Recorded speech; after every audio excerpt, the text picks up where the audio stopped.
I have this wonderful privilege. Last week, many of you were here. Reverend Elizabeth talked about the thing itself. This idea that a God, Spirit, Creator, the Absolute, the All that is. More names than we can count, and no name could possibly contain it. The Force. And next week, Eric Odell is coming back. Any Eric Odell fans out there? Yeah. So this is a sandwich, and I'm in the middle. Eric's going to talk about how it works. And what I get to share with you this morning is the way it works and what it does. Now, I was laughing quite a bit about this. This is 16 pages of the meaning of life, answering big questions like, why are we here? What does it all mean? And things like that. How does it work? And I condensed those or distilled them into my own knowingness deeper than before over the past week. And the funny thing is that in fulfilling this request to offer these two pieces of the textbook, yes, the textbook of Science of Mind, I actually had to fulfill what I'm teaching, which is in order to be able to share it with you, to impart it with you, to give it to you. First, I have to embody it. And in order to embody it, I need to understand it. And in order to understand it, I need to know something about it. I'll probably have to ask some questions. Take a good look. Take a look in a way that I haven't before. And in doing that, the thing itself, the power that it possesses, all of its wisdom, all that it has to offer, avails itself to me. And to the degree that I understand it, because I took the time to know it, and I practiced knowing it in ways I hadn't before and invited it to become my experience, it becomes the truth of my experience. It becomes the way of my experience. It becomes the law. A demonstrable scientific principle for me in my life. Well, that's what I'm supposed to be telling you. So in order for me to be able to tell you the way it works and what it does, I had to delve deep. I had to read and to read again. I got out my thesaurus this week. Because some of these writers, old and new, here and there, they might put two words together in a sentence, the two of which combine perhaps to encapsulate most of the meaning of life. So I thought, okay, what does it mean to embody? The beginning of this piece of the sandwich that I have for you says, "It is done unto you as you believe." So maybe that's the lettuce or something. The meat says that we can have much of that infinitude, that infinite possibility, that all-knowingness, that all-lovingness, that abundant, rich, wealthy, infinite abundance, substance, that eternal life. We can have as much of that as we can embody. Huh.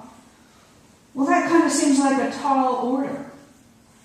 Most of us have heard, if nothing else, one quote from Mahatma Gandhi that says, "Be the peace you wish to experience in the world." That's a tall order. Be it. Don't wish. Don't hope. Don't pine. Be it. Well, how do we be that then? How do we become? How do we become? How do we be and believe in and act like something we don't know yet? This is where we're going to have to use our imagination. I understand that the word imagination is tied to or comes from the same root as the magi. I am a magi. I am magi.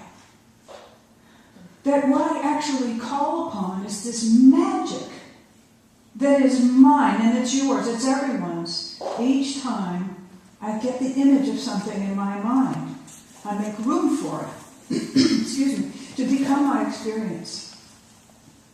Another chuckle as I was really working to distill and get down to the very simplest interpretation of this material was when I closed my eyes to do what we now call an affirmative prayer, and is referred to by many of us still as spiritual mind treatment. Sounds like something you might have to put on electrodes for.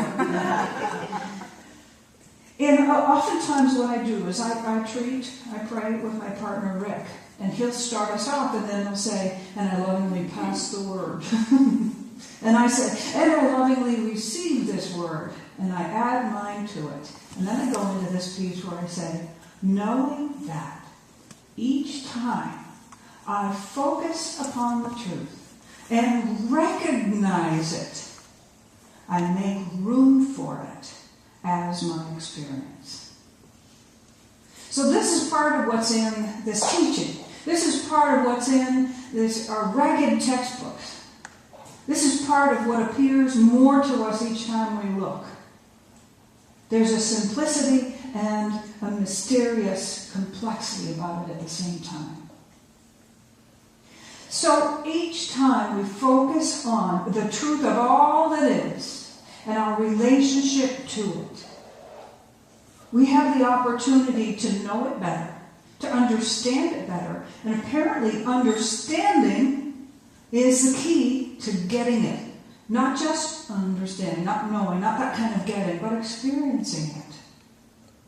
Now, to kind of move out of theory and into example, there's some great examples. Take what water does. Water seeks its own level. Water will flow to any place that it is given the opportunity to do so. It will also back up if it is dammed or blocked. It can't and won't flow where no place is created for it. That's easy enough. Ask a plumber. They know, right? Or any of us who have had frozen or burst pipes. Water in the living room. We know there are certain laws by which water operates. Understanding the laws by which water operates allows us to get more of what water has to give to us. Does that make sense? Mm-hmm. Okay. So here's another one, electricity. We don't have to understand it because we have people who wire this building, who design these lights, who make sure that they work and they're safe. However, he or she who understands how electricity works gets to have more of what electricity has to offer, and can work with it, just like water, in ways that he or she can count on. Now that's a really good thing when you're talking about electricity. We could say the same thing about fire. We could say the same thing about baking, or driving, or chemistry. We could say the same thing about practically anything. I would dare say everything. So the deal with us is that we have this other law. We are part of an infinite knowingness. I almost brought up the song lyrics to a song that was written by a Science of My Minister who was first a singer-songwriter. And she wrote a song called The Riddle of Simplicity. The riddle of simplicity is one of the subheadings in one of these chapters, because we make it more complicated than it needs to be. The thing is, it does seem mysterious. Well, what else would happen when you gaze upon the infinite, the sea of infinite possibility? We could mistake it for complex because it's so vast. There are so many different ways that it could show up. It could seem complex, but it's really simple. We go back to this principle. Same as with electricity, same as with water. The deal is, to the degree that I understand infinite wisdom, eternal power, pure spiritual substance, eternal life, to that degree, I get to have that much of the infinite as my experience, as my mind, my knowingness, as my experience of love, as my body and the body of my affairs, as my life, to that degree. So you go back to this simple phrase, one way of putting it, that says, it is done unto you as you believe. And that word as turns out to carry a lot of weight. What does that mean? It could mean that you get it when you believe it. It could mean that you get it to the degree that you believe it. Could mean that you get it as often as you believe it. It actually means all of those things. Ernest Holmes, the founder of this teaching, says that it is done unto you as you believe could be interpreted to mean that the weight of that word as, our interpretation of it, our use of it, makes a difference between heaven or hell for us as our life experience. So let's go back to life experience. Of course, because we're dealing with the infinite, there are many metaphors that we could choose from that we haven't talked about yet. But what about daily life? I love to be my own confessor when I'm up here. I have a belief system about a pattern in my life when it comes to taking care of my personal records. You know the kind. Bills, bank statements, things like that. It runs completely counter to, by the way, the fact that I know I am an organized person. I'm almost addicted to order. I love making sure that the fruit is never in the vegetable drawer.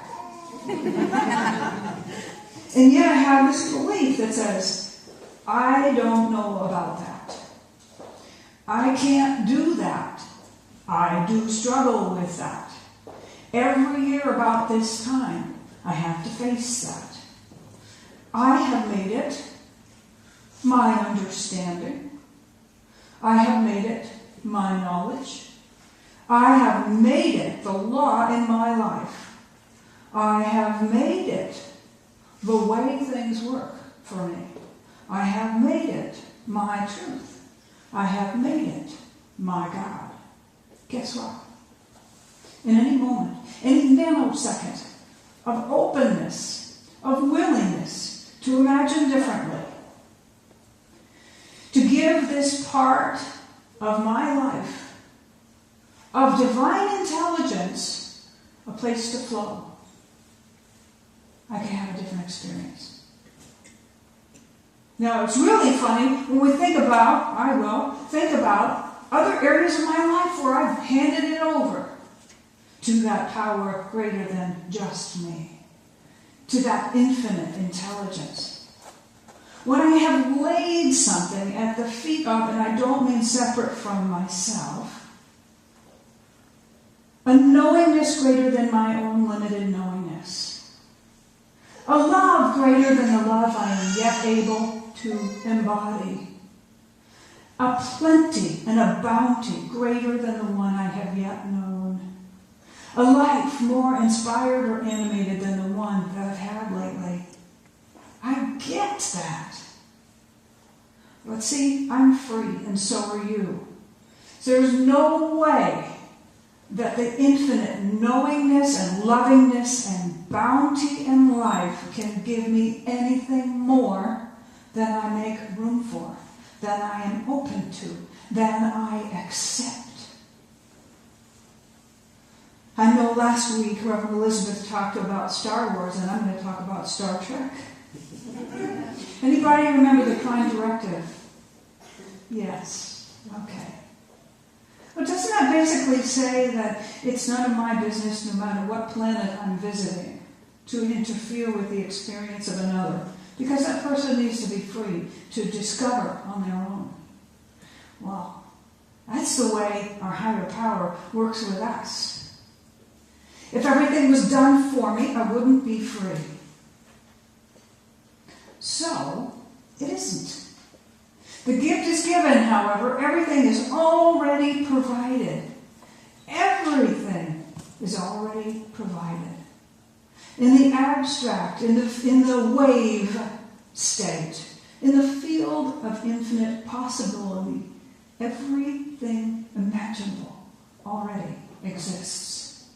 And yet for it to become particularized, a quantum physicist, just jump up and say, yeah, me. For it to become particularized, I must look at it expecting it to be that. I must look at it expecting it to be that. So it is simple, which is not to be confused with easy, because it is one thing to know and another to embody. So how do we do that? I looked at some synonyms for embody. A couple of them were incorporate, to incorporate. Another was to personify. Another was to include. Another was to incarnate. So apparently, to put it all back together, we are each points of awareness within infinity. Infinite possibility. We are made out of the same stuff. There's one power, one presence, one substance, one activity, one thing going on. Okay, so there's one power. It made everything. We exist, so we must be part of everything. Therefore, we must be one with it. Okay, are you following me? That means, without a doubt, then, that our minds are one with Divine Mind. Our hearts are one with the love, with the heart of everything. Our bodies and the bodies of our affairs are one with the body of God. Can you see how it's impossible? How it is possible, she said, to embody this. It's by degrees. It's to the degree of our believing. There's one life, and we're alive, so our lives must be an aspect of that one life. I love the analogy of the wave to the ocean. We are elementally and essentially the same as that from which we come. Temporary experiences and experiencers of individuality, but never quite completely disconnected from that because we're made of it. So even if we wash up on the beach for a moment, the essence of who we are is still that. So a nice thing to think about is that we can call upon it. It is vast. There's always an opportunity to discover more. There's always an opportunity to know more. There's always an opportunity to be more. The beauty of this is something that we've heard in different things that we've discussed and read or heard in a song or in a lecture at a seminar or something. The beauty of this is that in each of us, knowing Spirit, Creator, the Absolute, more, we get to experience it more. All that it has to offer, all of those possibilities awaiting each and every one of us. And as we increase our understanding and therefore our experience of Spirit, well, we are Spirit's experiencers and expressors in time and space, in physicality. So this might seem like a tall order too, but we actually get to experience for Spirit as we do it. So not only do we grow, because we grow in understanding and we grow in our experience, but the Creator, through all of us, through the manifest universe, through every single bit of evolution on an individual and collective basis gets to evolve too. Now sometimes when we hear these in stories and conversation, they seem like mere platitudes. We really are powerful, creative, spiritual beings. Anything is possible in divine mind, and our minds are one with divine mind. And that's where all life begins. Logos, the Word, the beginning, the genesis of everything from a parking space, a successful job interview, finding the outfit you were shopping for, to every aspect of the fulfillment of your every dream. It's the same thing. So we're not selfish to imagine that we might like to have more, because what does that do?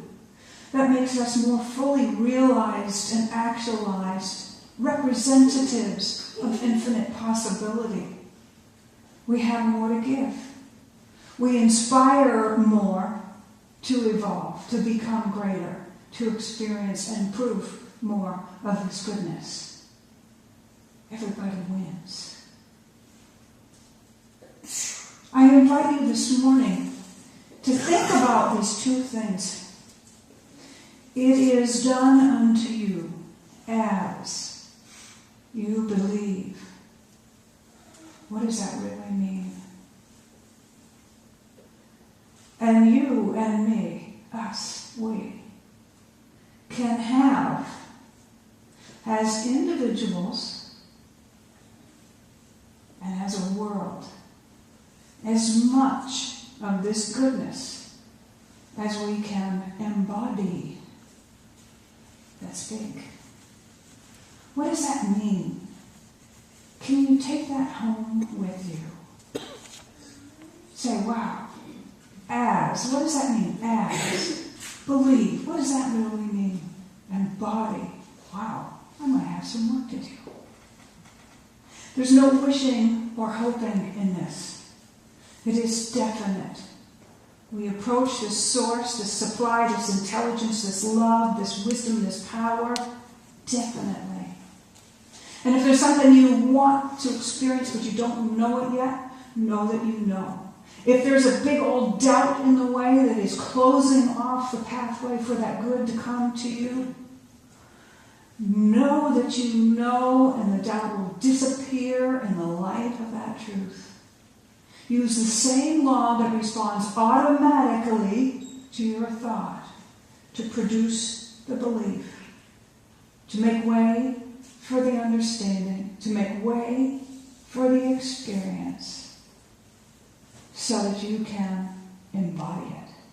Because once you get there, you'll never go back. Once you know, you know. You can't unknow. So I invite you to take that home with you this morning. After we stay and visit and enjoy the process together of sprucing up this place for what's next. Take it with you into your activities. It is done unto you as you believe. And all of this infinite possibility is yours to the degree that you can embody it. So embody it. Believe it and be it. Believe it and be it. Namaste. Namaste.